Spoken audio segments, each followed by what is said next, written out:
Secretary Clinton has done an extraordinary job, but she works for me. I'm the president, and I'm always responsible. And that's why nobody's more interested in finding out exactly what happened than I did.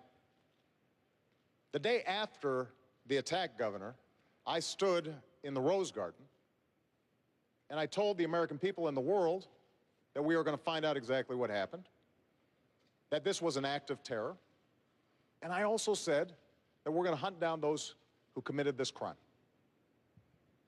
And then a few days later, I was there greeting the caskets coming into Andrews Air Force Base and grieving with the families.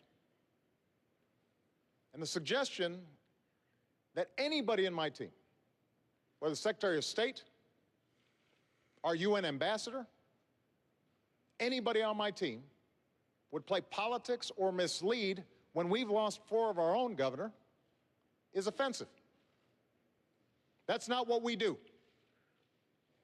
That's not what I do as president. That's not what I do as commander-in-chief. Governor, if you want to reply just quickly to this, please. I certainly do.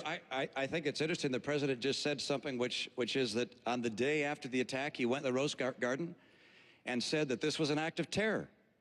That's what I said. You said in the Rose Garden, the day after the attack, it was an act of terror. It was not a spontaneous demonstration. Is that what you're saying? Please proceed, Governor. I want to make sure we get that for the record, because it took the president 14 days before he called the attack in Benghazi an act of terror. Get the transcript. He did, in fact, sir. So let me call it an act of terror. Can you say that a little louder, Candy? He did call it an act of terror.